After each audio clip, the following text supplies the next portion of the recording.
ನಮ್ಮ ತಂದೆಯಾದ ದೇವರೇ, ನಿನ್ನ ಪರಿಶುದ್ಧವಾದ ನಾಮ ಸ್ತೋತ್ರ ವಂದನೆ ಸ್ವಾಮಿ. ಕರ್ತನೇ, ಈ ಸಮಯದಲ್ಲಪ್ಪ ನಿಮ್ಮನ್ನು ಸ್ತುತಿಸ್ತೇವೆ, ಕೊಂಡಾಡಿದ್ದೇವೆ, ಮಹಿಮೆ ಪಡಿಸಿದೆ ಸ್ವಾಮಿ. ಈ ಸಮಯದಲ್ಲಿ ವಾಕ್ಯ ಭಾಗಕ್ಕೆ ಹೋಗುವಾಗ ಪರಿಶುದ್ಧಾತ್ಮ ದೇವರೇ, ನೀವು ತಾನೇ ನನ್ನೊಟ್ಟಿಗಿದ್ದು ನೀವು ಮಾತನಾಡುವಾಗ ನಾವೆಲ್ಲರೂ ನಿನ್ನ ಮಾತುಗಳು ಕೇಳುವಾಗೆ, ನೀನು ಇವತ್ತು ಬೋಧಿಸುವಂಥ ಬೋಧನೆ ನಾವು ಕೇಳಿ ಆತ್ಮಿಕವಾಗಿ ಬಲ ಹೊಂದುವ ಹಾಗೆ ಪರಿಶುದ್ಧಾತ್ಮ ದೇವರೇ, ನೀವು ತಾನೇ ಸಹಾಯ ಮಾಡಿ ನಮ್ಮನ್ನು ಆಶ್ರಯಿಸಿ ಬಲಪಡಿಸಬೇಕೆಂಬುದಾಗಿ ಯೇಸು ಕ್ರಿಸ್ತನ ಹೆಸರಿನಲ್ಲಿ ಪ್ರಾರ್ಥಿಸುತ್ತೇನೆ ತಂದೆ, ಆಮೆನ್. ದೇವರ ನಾಮ ಸ್ತೋತ್ರವಾಗಲಿ. ಇವತ್ತಿನ ವಾಕ್ಯಾಂಶ, ನಿನ್ನ ನಂಬಿಕೆ ನಿನ್ನನ್ನು ಸ್ವಸ್ಥ ಮಾಡಿತು.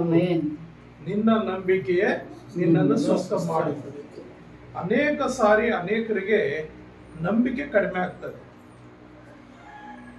ಯಾಕಂದ್ರೆ ಲೋಕದಲ್ಲಿದ್ದೀವಿ, ಮನುಷ್ಯರಾಗಿದ್ದೀವಿ. ಆದ್ದರಿಂದ 100ಕ್ಕೆ 99% ಮನುಷ್ಯರಿಗೆ, ಎಷ್ಟು 100ಕ್ಕೆ 99% ಮನುಷ್ಯರಿಗೆ ನಂಬಿಕೆ ಕಡಿಮೆ. 100ರಲ್ಲಿ ಯಾರಾದರೂ ಒಬ್ಬರು ಇಲ್ಲ 1000ರಲ್ಲಿ ಒಬ್ಬರು ನಂಬಿಕೆ ಪರಿಪೂರ್ಣವಾಗಿ ನಂಬಿಕಸ್ಥರ ಎಂಬುದಾಗಿ ನಾವು ನಂಬೋದು. ಕೆಲವು ಸಭೆಗಳಿದೆ ನಮ್ಮ ಪ್ರಾಂತ್ಯದಲ್ಲೆಲ್ಲ, ಬೆಂಗಳೂರು ಕೆಲವು ಕಡೆ ಇದೆ. ಆ ಸಭೆಗಳಲ್ಲಿ ಎಂತ ನಂಬಿಕೆ ಅಂದ್ರೆ ಬೇಕಾದ್ರೆ ಹಾಗೆ ಸತ್ತೋಗ್ತಾರೆ. ಯಾವುದಕ್ಕೂ ಆಚೆ ಹೋಗೋದಲ್ಲ ದೇವ್ರನ್ನ ಬಿಟ್ಟು. ಎಂತ ಸಮಸ್ಯೆ ಬಂದ್ರು, ಎಂತ ರೋಗ ಬಂದ್ರು, ಏನೇ ಬಂದ್ರು ದೇವರಲ್ಲೇ ನಿಲ್ತಾರೆ. ಅದು ಇರಲು ಅವರು ಮೈ ಮೇಲೆ ಯಾವ ಚಿನ್ನ, ಆ ಬಂಗಾರ, ಯಾವ ವಸ್ತು ಒಡವೆಗಳನ್ನು ಅವ್ರು ಆಸೆ ಪಡೋದಿಲ್ಲ. ಮದುವೆ ಆದರೂ ತಾಳಿ ಕೂಡ ಕಟ್ಕೊಳೋದಿಲ್ಲ. ಅವ್ರು ಏನಿದ್ರು ಒಂದು ಸಿಗ್ನೇಚರ್ ಆಗ್ತಾರೆ, ಮದುವೆ ಆಗ್ತಾರೆ. ಅವ್ರ ಮೈ ಮೇಲೆ ಬಟ್ಟೆ ಬಿಟ್ಟರೆ ಏನು ಯಾವುದೇ ವಸ್ತು ಅವರು ಧರಿಸೋದಿಲ್ಲ. ಆ ರೀತಿ ಒಂದು ಗುಂಪು ಆ ರೀತಿ ದೃಢವಾದ ನಂಬಿಕೆಯಲ್ಲಿರ್ತಾರೆ. ಮಿಕ್ಕಿದವರೆಲ್ಲಾನು ಅನೇಕರು ಏನ್ ಮಾಡ್ತಾರೆ ಅಂದ್ರೆ ನಂಬ್ತಾರೆ, ಆದರೆ ಸಮಸ್ಯೆ ಬಂದಾಗ ಶೋಧನೆ ಬಿದ್ದೋಗ್ತಾರೆ. ಆದ್ದರಿಂದ ದೇವರು, ನಾವು ಈ ಲೋಕದಲ್ಲಿರುವಂಥ ನಂಬಿಕೆ ಕಡಿಮೆ ಇದೆ ಅಂತೇಳಿ ಆ ಡಾಕ್ಟರ್ಸನ್ನ, ವೈದ್ಯರನ್ನ, ಆಸ್ಪತ್ರೆಗಳನ್ನ, ಚಿಕಿತ್ಸೆಗಳನ್ನ, ನಾಟಿ ವೈದ್ಯ, ಈ ರೀತಿ ಮೊದಲು ದೇವರ ಈ ಭೂಮಿ ಆಕಾಶ ಸೃಷ್ಟಿ ಮಾಡಿದ ನಂತರ ಎಲ್ಲ ಮರ ಗಿಡಗಳನ್ನು ಸೃಷ್ಟಿ ಮಾಡ್ತಾನೆ. ಎಲ್ಲ ಮರ ಗಿಡಗಳಲ್ಲಿ ಔಷಧಿ ಇದೆ. ಎಲ್ಲ ಮರ ಗಿಡಗಳಲ್ಲಿ ಔಷಧಿ ಇದೆ. ಪ್ರತಿಯೊಂದು ಗಿಡದಲ್ಲಿ ಔಷಧಿ ಇದೆ ಒಂದೊಂದು ರೋಗಕ್ಕೆ. ಹಾಗಾಗಿ ಆ ಸಂಬಂಧಪಟ್ಟ ಜ್ಞಾನಿಗಳು ದೇವರ ಪ್ರೇರೇಪಣೆಯಿಂದ ಆ ಗಿಡಮೂಲಿಕೆಗಳು ಕಂಡಿಡಿದು ಯಾವ ಗಿಡದಲ್ಲಿ ಯಾವ ರೋಗಕ್ಕೆ ಸ್ವಸ್ಥತೆ ಸಿಗುತ್ತೆ, ಆರೋಗ್ಯ ಸಿಗುತ್ತೆ ಎಂಬುದಾಗಿ ಅವ್ರು ಏನ್ ಮಾಡ್ತಾ ಇದ್ದಾರೆ ಅಂದ್ರೆ ಮಾತ್ರೆಗಳು, ಇಂಜೆಕ್ಷನ್ಸ್ ಎಲ್ಲ ಕಂಡಿಡಿದು ಅನಾರೋಗ್ಯದಲ್ಲಿರುವಂಥವ್ರಿಗೆ ಸ್ವಸ್ಥತೆ ಮಾಡಲಿಕ್ಕೆ ದೇವರೇ ಒಂದು ಜ್ಞಾನ ಕೊಟ್ಟು ಮತ್ತೊಂದು ಉಪಕಾರ ದೇವರು ಮಾಡಿದ್ದಾರೆ. ದೇವರ ನಾಮ ಸ್ತೋತ್ರವಾಗಲಿ. ಆದ್ರೆ ಸತ್ಯವೇದದಲ್ಲಿ ನಾವು ನೋಡುವಾಗ ಆ ದೇವರಿಗೆ ಅಸಾಧ್ಯವಾದದ್ದು ಯಾವುದೂ ಇಲ್ಲ, ಮನುಷ್ಯರಿಗೆ ಅಸಾಧ್ಯವಾದ್ದು ದೇವರಿಗೆ ಸಾಧ್ಯ ಎಂಬುದಾಗಿ. ಆಗ ಪ್ರೇರೆ, ನಾವೊಂದು ವಾಕ್ಯ ಓದ್ಕೊಳ್ಳೋಣ. ಮಾರ್ಕನ ಬರೆದ ಸುವಾರ್ತೆ 5ನೇ ಅಧ್ಯಾಯ 34ನೇ ವಚನದಲ್ಲಿ, ಮಾರ್ಕನ ಬರೆದ ಸುವಾರ್ತೆ 5ನೇ ಅಧ್ಯಾಯ 34ನೇ ವಚನ ಏನ್ ಹೇಳುತ್ತೆ? ಆತನು ಆಕೆಗೆ, ಮಗಳೇ, ನಿನ್ನ ನಂಬಿಕೆಯೇ ನಿನ್ನನ್ನು ಸ್ವಸ್ಥ ಮಾಡಿತು.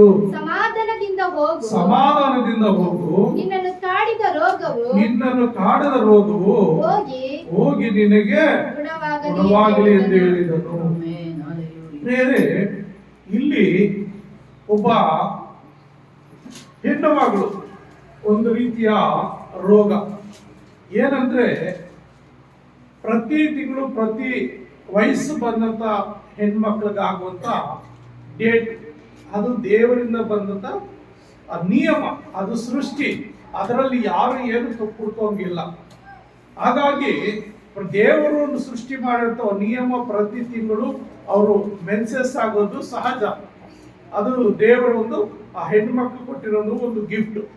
ಹಾಗಾಗಿ ಏನಾಗುತ್ತಂದ್ರೆ ಆ ಒಂದು ತಿಂಗಳ ಅವರು ಮೆನ್ಸಸ್ ಆಗೋದ್ರ ಮುಖಾಂತರ ದೇಹದಲ್ಲಿರುವಂತ ಎಲ್ಲ ಕಲ್ಮಶ, ರೋಗ ರುಜಿನಗಳು ಆ ರೀತಿಯಾಗಿ ಹೊರಗೆ ಹೋಗ್ತದೆ ಎಂಬುದಾಗಿ ಕೆಲವು ಸೈನ್ಸಿಟಿಸ್ಟ್ ಹೇಳ್ತಾರೆ.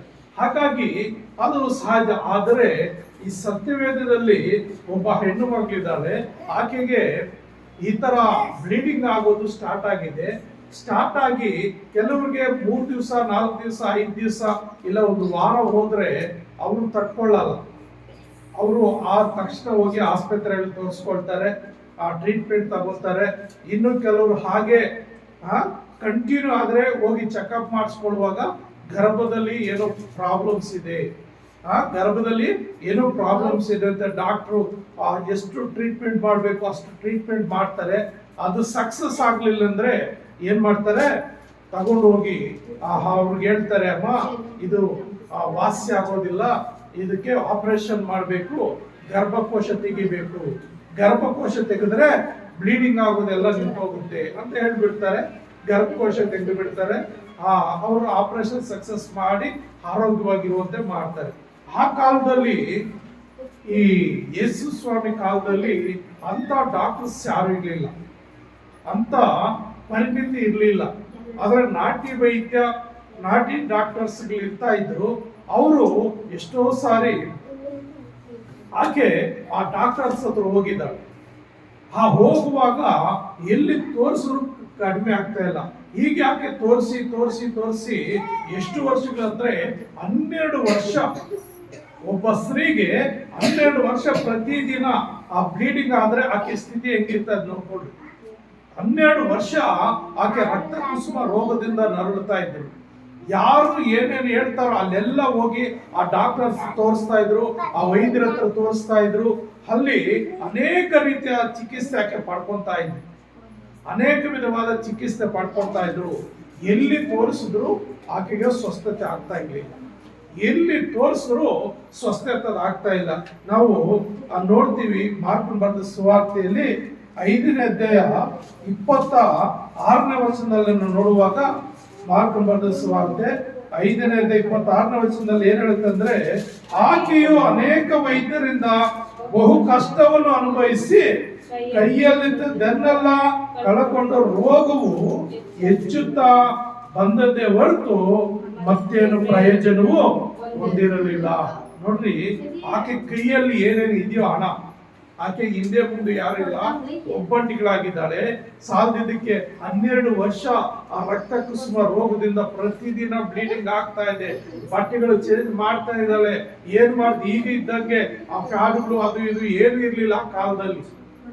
ಈಗ ಹೆಣ್ಮಕ್ಳಿಗೆ ಎಲ್ಲಾ ರೀತಿಯ ಸೇಫ್ಟಿ ಕಂಡಿಡ್ತಿದ್ದಾರೆ. ಆಗಿನ ಕಾಲದಲ್ಲಿ ಏನು ಇರ್ಲಿಲ್ಲ. ಬಟ್ಟೆ ಹಾಕೋಬೇಕು, ಇಲ್ಲಂದ್ರೆ ತುಂಬಾ ನರಳಬೇಕಾಗಿತ್ತು. ಅದರಲ್ಲಿ ಆ ಹೆಚ್ಚಿನ ಸಮಯ ಆ ಬಟ್ಟೆಗಳು ಇಟ್ಕೊಂಡ್ರು, ಅದರಲ್ಲಿ ಬ್ಯಾಕ್ಟೀರಿಯಾಗಳು ಉತ್ಪತ್ತಾಗಿ ಅಲರ್ಜಿ ಆಗೋದು, ರೋಗ ನಾನಾ ರೀತಿಯ ಸಮಸ್ಯೆಗೊಳಗಾಗ್ತಾ ಇದ್ರು. ಹಾಗೆ ಆ ಮಗಳು ಸುಮಾರು 12 ವರ್ಷ ಕಾಲ ಬಾಧೆ ಪಟ್ಟಿದ್ದಾಳೆ. ಅದು ವಾಸಿ ಮಾಡ್ಕೋಬೇಕಂತೇಳಿ ತನ್ನಲ್ಲಿರುವಂತ ಎಲ್ಲ ಹಣವನ್ನು ಖರ್ಚು ಮಾಡಿದ್ದಾಳೆ, ಎಲ್ಲ ಹಣ ಖರ್ಚು ಮಾಡಿದ್ದಾಳೆ. ಆ ಜಮೀನುಗಳಿದ್ರೆ ಅದನ್ನು ಕೂಡ ಮಾರಿಬಿಟ್ಟಿದ್ದಾಳೆ.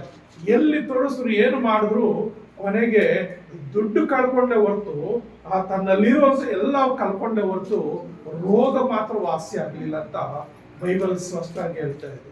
ಆ ರೋಗ ಏನಾಗ್ತಾ ಇದೆ, ಹೆಚ್ಚುತ್ತಾ ಬಂದದೇ ಹೊರತು ಮತ್ತೇನು ಪ್ರಯೋಜನ ಹೊಂದಿರ್ಲಿಲ್ಲ ಅಂತ ಹೇಳ್ತಾರೆ. ಅಂದ್ರೆ ದಿನೇ ದಿನೇ ದಿನೇ ದಿನೇ ಆ ರೋಗ ಹೆಚ್ಚಾಗ್ತಾ ಇದೆ. ಡಾಕ್ಟರ್ ಹತ್ರ ತೋರಿಸಿದಷ್ಟು, ಚಿಕಿತ್ಸೆ ಪಡ್ಕೊಂಡಷ್ಟು ದಿನೇ ದಿನೇ ಆ ರೋಗ ಹೆಚ್ಚಾಗ್ತಾ ಇದೆ. ಲೂಕನು ಕೂಡ ತನ್ನ ಸುವಾರ್ತೆಯಲ್ಲಿ ಬರೀತಾನೆ 8ನೇ ಅಧ್ಯಾಯ 44ನೇ ವಚನದಲ್ಲಿ ಏನಂತ ಬರೀತಾನೆ, ಆಕೆಯು ಒಬ್ಬರಿಂದಲೂ ಗುಣ ಹೊಂದಲಾರದೆ ಇದ್ದಳು. ಒಬ್ಬರಿಂದ ಗುಣ ಹೊಂದಲಾರದೆ ಅಂದ್ರೆ ಯಾವ ಡಾಕ್ಟರ್ ಯಾರು ಆ ಡಾಕ್ಟರ್ ಹತ್ರ ಹೋದ್ರೆ ಚೆನ್ನಾಗಿರುತ್ತೆ, ಈ ಡಾಕ್ಟರ್ ಹತ್ರ ಹೋದ್ರೆ ಚೆನ್ನಾಗಿರುತ್ತೆ, ಬೆಂಗಳೂರಿಗೆ ಹೋದ್ರೆ ಚೆನ್ನಾಗಿರುತ್ತೆ, ಇನ್ನೆಲ್ಲೋ ಹಿಂದೂಪುರ್ಗೆ ಹೋದ್ರೆ ಚೆನ್ನಾಗಿರುತ್ತೆ. ಈ ರೀತಿ ಎಲ್ಲಿ ಈ ಡಾಕ್ಟರ್ ಹೇಳ್ತಾರ ಅಲ್ಲಿ ದೂರ ಆದ್ರೂ ಪರವಾಗಿಲ್ಲ, ಅಲ್ಲಿ ಹೋದ್ರೆ ಗುಣ ಆಗ್ತದೆ, ಅಲ್ಲಿ ಹೋಗ್ತಾ ಇದ್ವಿ ಖರ್ಚು ಮಾಡ್ಕೊಂಡು. ಎಷ್ಟೋ ಕಷ್ಟ ಪಡ್ತಾ ಇದ್ವಿ. ಅದೊಂದು ಆ ಗುಪ್ತವಾದ ಒಂದು ರೋಗ. ಅದು ಎಲ್ರಿಗೂ ತೋರಿಸ್ಕೊಳ್ಳುವಂಥದ್ದಲ್ಲ, ಎಲ್ರಿಗೂ ಹೇಳ್ಕೊಳ್ಳುವಂತ ರೋಗ ಅಲ್ಲ. ಆ ರೋಗ ಬಂದ್ರೆ ಆ ಒಂದು ಸಮಸ್ಯೆ ಬ್ಲೀಡಿಂಗ್ ಆಗ್ತಾ ಇದ್ರೆ ವಾಸನೆ ಬರ್ತದೆ, ದುರ್ವಾಸನೆ ಬರ್ತದೆ, ಮತ್ತು ಇನ್ನು ಆ ರೋಗ ಹೆಚ್ಚಾಗ್ತಾ ಇದೆ. ಆಕೆ ಎಷ್ಟೋ ನರಳಾಡಿದ್ದಾಳೆ, ಎಷ್ಟೋ ಕಷ್ಟಪಟ್ಟಿದ್ದಾಳೆ. ಅಂತ ಸಂದರ್ಭದಲ್ಲಿ ಆಕೆಗೆ ಎಲ್ಲಿ ಒಬ್ಬ ಡಾಕ್ಟರಿಂದ ಗುಣ ಹೊಂದಲಿಕ್ಕೆ ಆಗ್ಲಿಲ್ವಂತೆ. ಆ ರೋಗ ಹೆಚ್ಚಾಗ್ತಾನೆ ಇತ್ತಂತೆ, ಕಡಿಮೆ ಆಗ್ಲಿಲ್ವಂತೆ. ಅದಕ್ಕಾಗಿ ಪ್ರಿಯ ನನ್ನ ಸಹೋದರರೇ, ಯೇಸು ಸ್ವಾಮಿ ಅದೇ ಮಾರ್ಗದಲ್ಲಿ ಬರಕ್ಕೊಂದು ಅವಕಾಶ ಸಿಕ್ತು. ಏನಂದ್ರೆ ಆ ಮುಂದೆ ಇನ್ನೊಂದು ಊರಲ್ಲಿ ಒಬ್ಬ ವ್ಯಕ್ತಿ ಇದ್ದಾನೆ, ಆತನು ಸಭೆಯ ಅಧಿಕಾರಿಯಾಗಿದ್ದಾನೆ. ಆ ಅಧಿಕಾರಿ ಆ ಯೇಸು ಸ್ವಾಮಿ ಹತ್ರ ಬಂದು, ಸ್ವಾಮಿ ನನ್ಗೆ ಒಬ್ಬಳು ಮಗಳಿದ್ದಾಳೆ, ಆಕೆ ಇನ್ನೇನು ಸಾಯುವಂತ ಸ್ಥಿತಿ ಇದ್ದಾಳೆ, ಭಯಂಕರವಾದ ರೋಗ ಆಕೆ ಇಟ್ಕೊಂಡಿದೆ ಅಂತೇಳಿ ಯೇಸು ಸ್ವಾಮಿಗೆ ಅಡ್ಡ ಬಿದ್ದು ಆತನ ಬೇಡ್ಕೊಳ್ತಾನೆ. ಏನಂತ?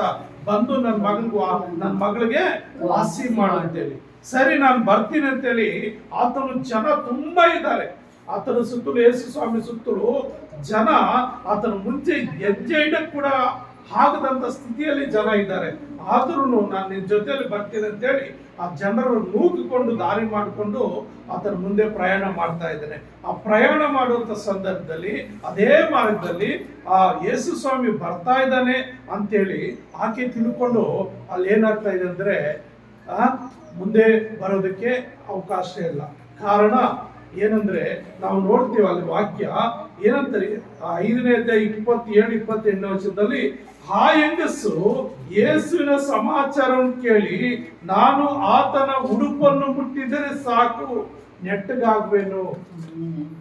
ನೋಡ್ರಿ, ಆಕೆ ತಿಳ್ಕೊಳ್ತಾ ಇದ್ದಾಳೆ, ಮುಂದೆ ಬರಕ್ಕೆ ನೇರವಾಗಿ ಬಂದು ಹೋಗಿ ಹೇಳ್ಕೊಳಕ್ಕೆ, ಆ ರೋಗ ಒಂದು ಗಂಡಸರ ಹತ್ರ ಹೇಳ್ಕೊಳಕ್ಕೆ ಆಕೆಗೊಂದು ಒಂದು ಸಂಕೋಚ, ಒಂದು ನಾಚಿಕೆ, ಒಂದು ಭಯ. ಯಾವ ರೀತಿ ನಾನು ಹೇಳಿದವರು ಒಬ್ಬರೇ ಇದ್ದಾನ ಹೋಗಿ ಏನೋ ಧೈರ್ಯ ಮಾಡಿ ಹೇಳಕ್ಕೆ ಇಲ್ಲ, ಅಲ್ಲಿ 100,000 ಮಂದಿ ಇದ್ದಾರೆ. ಆ ಮುಂದೆ ಸ್ವಾಮಿ ನನಗೆ ಈ ತರ ಒಂದು ಕಾಯಿಲೆ ಇದೆ, ಈ ತರ ನಾನು ನರಳ್ತಾ ಇದ್ದೀನಿ ಅಂತ ಹೇಳ್ಕೊಳ್ಳಕ್ಕೆ ಸಂಕೋಚ ಪಟ್ಟು ಆಕೆ ಭಯದಿಂದ ಏನ್ ಮಾಡ್ತಾ ಇದ್ದಾಳೆ ಅಂದ್ರೆ, ಪ್ರಿಯರೇ ನಾನು ಹೋಗಿ ಆತನ ಉಡುಪನ್ನು ಮುಟ್ಟಿದ್ರೆ ಸಾಕು, ನೆಟ್ಟಗಾಗ್ಬೇನಂತ ಹೇಳ್ತೆ. ಕಾರಣ ಆ ರೋಗದಿಂದ ಆಕೆ ನರಳಿ ಆ ಬ್ಲೀಡಿಂಗ್ ಆಗಿ ಬೊಗ್ಗೋಗ್ಬಿಟ್ಟಿದ್ದಾಳೆ. ಮುಟ್ಟಿದ್ರೆ ಸಾಕು ನಾನು ನೆಟ್ಟಗಾಗ್ಬಿಡ್ತೀನಿ ಅಂತ ಒಂದು ನನ್ನ ರೋಗ ಹೋಗ್ಬಿಡ್ತದೆ ಅಂತೇಳಿ ಒಳ್ಳೆ ನಂಬಿಕೆಯಿಂದ ಆಲೋಚಿಸಿ ಆ ಗುಂಪಿನಲ್ಲಿ ಏನ್ ಮಾಡ್ತಾ ಇದ್ದಾರೆ, ಹಿಂದಿನಿಂದ ಬರ್ತಾ ಇದೆ.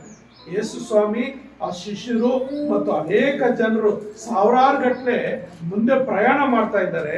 ಆಕೆ ಹಿಂದೆಯಿಂದ ಆತನ ಮುಂದೆ ಪಾಸ್ ಆದ್ಮೇಲೆ ಹಿಂದೆ ಬಂದು ಜನರನ್ನ ಆ ಕಡೆ ಈ ಕಡೆ ಸರ್ಕೊಂಡು ಬಕ್ಕೊಂಡು ಆ ಜನರೆಲ್ಲ ಆತರವಾಗಿ ಮುಂದೆ ಹೋಗ್ತಾ ಇದ್ದಾರೆ.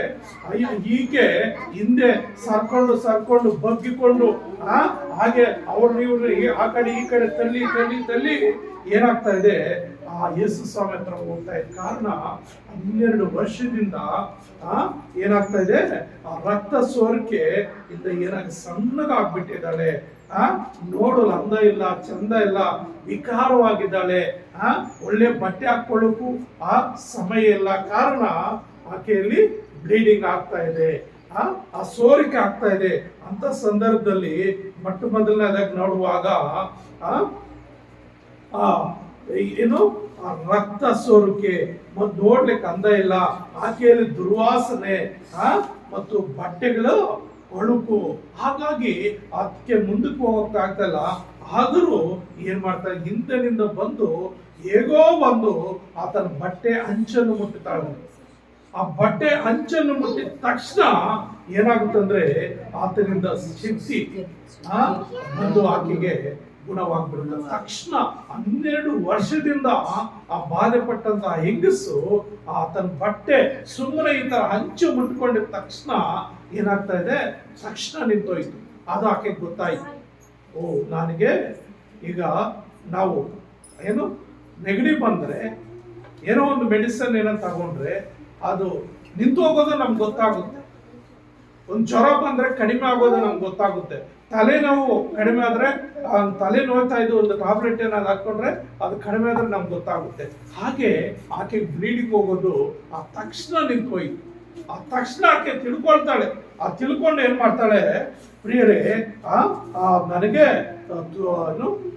ನಿಂತೋಯ್ತು, ನನ್ನನ್ನು ಇಷ್ಟು ವರ್ಷ ಕಾಡಿದ ರೋಗ ನನಗೆ ಬಿಟ್ಟು ಹೋಯಿತು ಅಂತೇಳಿ ಮನಸ್ಸಿನಲ್ಲಿ ಒಂಥರ ಸಮಾಧಾನ, ಮನಸ್ಸಿನಲ್ಲಿ ಒಂದು ಸಮಾಧಾನ. ಆ ಕ್ಷಣ ಏನಾಗುತ್ತಂದ್ರೆ ಆಕೆ ತಿಳ್ಕೊಳ್ತಾ ಇದ್ದಾಳೆ. ತಕ್ಷಣ ಯೇಸು ಸ್ವಾಮಿ ಅಲ್ಲಿ ನಿಂತ್ಕೊಳ್ತಾರೆ. ತಕ್ಷಣ ಯೇಸು ಸ್ವಾಮಿ ಅಲ್ಲಿ ನಿಂತ್ಕೊಂಡು ನನ್ನಿಂದ ಶಕ್ತಿ ಹೋಯಿತು, ನನ್ನಿಂದ ಶಕ್ತಿ ಯಾರಿಗೋ ಹೋಯ್ತು ಅಂತೇಳಿ ತಿಳ್ಕೊಂಡು ಅಲ್ಲಿ ಏನ್ ಮಾಡ್ತಾಳೆ, ಪ್ರಿಯ ನನ್ನ ಸಹೋದರರೇ, ಅಲ್ಲಿ ತಕ್ಷಣ ನಿಂತ್ಕೊಳ್ತಾನೆ. ಅದು ನಿಂತ್ಕೊಂಡು ಯಾರು ನನ್ನ ಮುಟ್ಟಿದ್ದು, ನನ್ನಿಂದ ಶಕ್ತಿ ಬಂತು, ಹೊರಗಡೆ ಹೋಯ್ತು, ಯಾರು ನನ್ನ ಮುಟ್ಟಿದ್ದು ಅಂತೇಳಿ ಅಂದ್ಕೊಳ್ತಾಳೆ. ಅಂದ್ರೆ ಯೇಸು ಸ್ವಾಮಿ ತನ್ನಿಂದ ಶಕ್ತಿ ಇದೆ ಅನ್ನೋದು ಆತನಿಗೆ ಗೊತ್ತುಂಟು. ಕಾರಣ ಆ ಯೇಸು ಸ್ವಾಮಿ ಆತನ ಬ್ಯಾಪ್ಟಿಸಮ್ ಹೊಂದುವಂತ ಸಂದರ್ಭದಲ್ಲಿ ಆಕಾಶದಿಂದ ಪರಿಶುದ್ಧಾತ್ಮನ ಅಭಿಷೇಕ ಪಾರಿವಾಳದ ರೂಪದಲ್ಲಿ ಆತನ ಮೇಲೆ ಬಂದಿರ್ತಿತ್ತು. ಆತನು 30 ವರ್ಷಗಳ ತನಕ ನಾರ್ಮಲ್ ಆಗಿ ನಮ್ಮ ಹಾಗೆ ಇದ್ದ.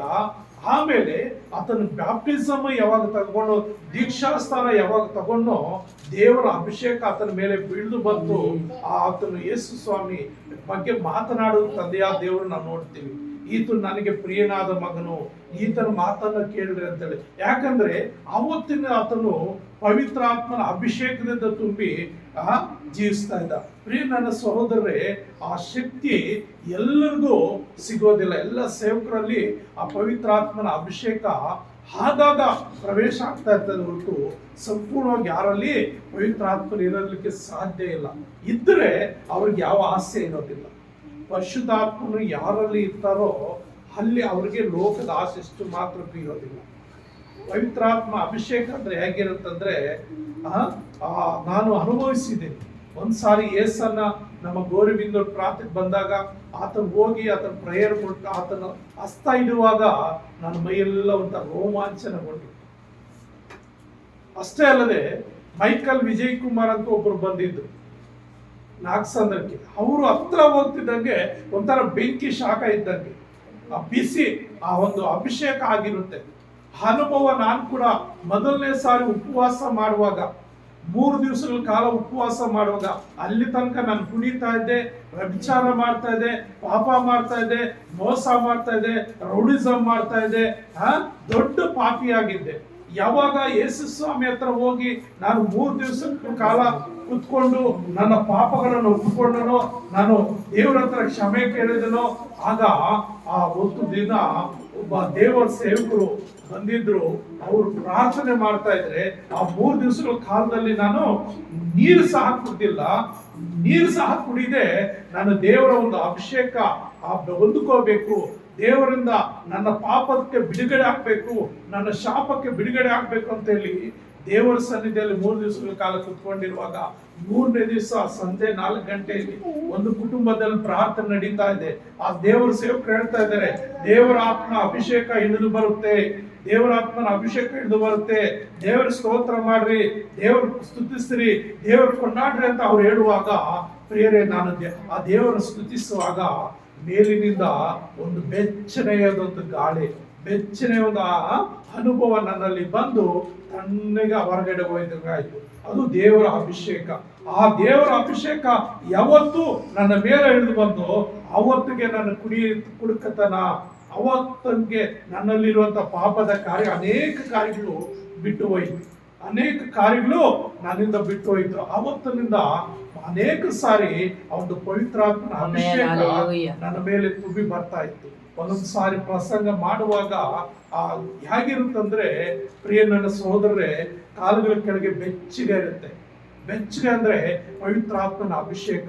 ಆ ಪವಿತ್ರಾತ್ಮನ ಶಕ್ತಿ ಯಾರಲ್ಲಿರುತ್ತೋ ಅಲ್ಲಿ ಅಭಿಷೇಕ ಅನ್ನೋ ಅದ್ಭುತಗಳು ನಡೀತದೆ, ಅಲ್ಲಿ ಸ್ವಸ್ಥತೆ ನಡೀತದೆ, ಅಲ್ಲಿ ಬಿಡುಗಡೆ ಆಗ್ತದೆ, ಅಲ್ಲಿ ಪವಿತ್ರಾತ್ಮನ ಅಭಿಷೇಕ ಕಾರ್ಯಗಳು ನಡೀತದೆ. ಹಾಗಾಗಿ ಪ್ರಿಯ ನನ್ನ ಸಹೋದರರೇ, ಸುಮ್ಮನೆ ಯಾರಿಗೂ ಪವಿತ್ರಾತ್ಮನ ಶಕ್ತಿ ಬರೋದಿಲ್ಲ. ಪವಿತ್ರಾತ್ಮ ಶಕ್ತಿ ಬೇಕಂದ್ರೆ, ಪವಿತ್ರಾತ್ಮ ಹೊರಬೇಕಂದ್ರೆ ಅದು ಕೆಲವು ಕಟ್ಟುಪಾಡುಗಳಿದೆ, ಅದನ್ನು ಪಾಲಿಸಬೇಕು, ಅದರ ಪ್ರಕಾರ ನಡಿಬೇಕು. ಪವಿತ್ರಾತ್ಮನ ಅಭಿಷೇಕ ಬರ್ಬೇಕಂದ್ರೆ ನಾನು ಇಷ್ಟ ಬಂದಾಗ ಹೋಗೋದು, ಇಷ್ಟ ಬಂದಂಗೆ ಬಂದ್ರೆ ನಡೆಯೋದಿಲ್ಲ. ಅದಕ್ಕೆ ಏನ್ ಮಾಡ್ಬೇಕಂದ್ರೆ ಪವಿತ್ರಾತ್ಮನು ನಮ್ಮಲ್ಲಿ ಇರ್ಬೇಕಂದ್ರೆ, ಪವಿತ್ರಾತ್ಮ ನಿನ್ನಲ್ಲಿ ಇರ್ಬೇಕಂದ್ರೆ ನಿನ್ನ ಜೀವಿತ ಪ್ರಾರ್ಥನಾ ಜೀವಿತ ಆರ್ಬೇಕು. ನಿನ್ನ ಜೀವಿತ ದೇವರ ಆಜ್ಞೆಯನ್ನ ಒಂದನ್ನು ತಪ್ಪದೆ ನಡ್ಕೊಳ್ಬೇಕು. ಆವಾಗ ಮಾತ್ರ ಆ ಪವಿತ್ರಾತ್ಮನ ಒಂದು ಶಕ್ತಿ ನಿನ್ನಲ್ಲಿ ಇರುತ್ತೆ. ಆ ಪವಿತ್ರಾತ್ಮನು ನಿನ್ನಲ್ಲಿ ಕಾರ್ಯ ಮಾಡ್ತಾನೆ, ಪವಿತ್ರಾತ್ಮ ನಿನ್ಗೆ ಸಹಾಯ ಮಾಡ್ತಾನೆ.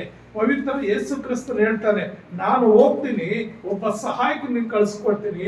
ಆತನ ಯಾರಂದ್ರೆ ಸತ್ಯದಾತ್ಮನು. ಆತನು ನಿಮಗೆ ಪಾಪದ ಆಹಾರವನ್ನು ಹುಟ್ಟಿಸಿ ಸತ್ಯ ಮಾರ್ಗದಲ್ಲಿ ನಡೆಸ್ತೇನೆ ಅಂತ ಹೇಳಿ. ಸತ್ಯದಾತ್ಮನು ನೀನು ಕಾರ್ಯ ಮಾಡ್ಬೇಕಂದ್ರೆ ನೀನು ದೇವರ ಆಜ್ಞಾನುಸಾರವಾಗಿ ನೀನು ನಡ್ಕೊಂಡ್ರೆ, ಆ ಮಾತು ಕೇಳಿದ್ರೆ ಮಾತ್ರ ಆ ಕಾರ್ಯ ನೀನು ನಡೀತದೆ. ಇಲ್ಲಿ ಏನಾಗುತ್ತಂದ್ರೆ ಯೇಸು ಸ್ವಾಮಿ ನನ್ನಲ್ಲಿ ಶಕ್ತಿ ಹೊರಟು ಯಾರು ಅಂತ ಹೇಳುವಾಗ ಆ ಶಿಷ್ಯರು ಹೇಳ್ತಾ ಇದ್ದಾರೆ, ಏನಂತ ಹೇಳ್ತಾ ಇದ್ದಾರೆ, ಏನ್ ಸ್ವಾಮಿ ಇಷ್ಟು ಜನ ಇದ್ದಾರೆ, ಒಬ್ಬರನ್ನೊಬ್ರು ನೂಕೊಂಡು ಬರ್ತಾ ಇದ್ದಾರೆ. ನೋಡ್ರಿ ವಾಕ್ಯ ನಾವು ಹೇಳ್ತೀವಿ, 5ನೇ 24ನೇ ವಚನ 24ನೇ ವಚನದಲ್ಲಿ ನಾವು ನೋಡುವಾಗ, ಮಾರ್ಕನ ಬರೆದ ಸುವಾರ್ತೆ 5ನೇ 24ನೇ ವಚನ ಹೇಳ್ತದೆ, ಬಹು ಜನರು ಆತನನ್ನು ನೂಕಿಕೊಂಡು ಹಿಂದೆ ಹೋದರು. ನೋಡ್ರಿ, ಬಹು ಜನರು ಆತನನ್ನು ನೂಕಿಕೊಂಡು ಹೋದ ಅಂದ್ರೆ ತುಂಬಾ ಜನ ಇದ್ದಾರೆ. ಹಾಗೆ ಅಲ್ಲಿ ಆ ಪೇತ್ರನು ಹೇಳ್ತಾ ಇದ್ದಾನೆ, ಏನಂತ ನಾವು ನೋಡುವಾಗ ಇಲ್ಲಿ ಎಷ್ಟು 31ನೇ ವಚನದಲ್ಲಿ ಆತನ ಶಿಷ್ಯರು ಆತನಿಗೆ, ಜನರು ನಿನ್ನನ್ನು ನೂಕುವುದನ್ನು ಕಂಡು ನನ್ನನ್ನು ಯಾರು ಮುಟ್ಟಿದರೆಂದು ಹೇಳುತ್ತೀಯಲ್ಲ ಎಂದು ಹೇಳಿದರು. ಜನರು ನೀನು ನೂಕ್ತಾ ಇದ್ದಾರಲ್ಲ, ಜನರು ನೀನು ತಳ್ಳುತ್ತಾ ಇದ್ದಾರಲ್ಲ, ಮತ್ತೆ ಅದನ್ನು ಗೊತ್ತಿದ್ದು ಯಾರು ನನ್ನನ್ನು ಮುಟ್ಟಿದ್ದಿ ಅಂತ ಅಲ್ಲ ಸ್ವಾಮಿ, ನಿನ್ಗೇನಾದ್ರು ಸ್ವಲ್ಪ ಜ್ಞಾನ ಇದೆಯಾ ಅನ್ನೋ ಅರ್ಥ ಅದು.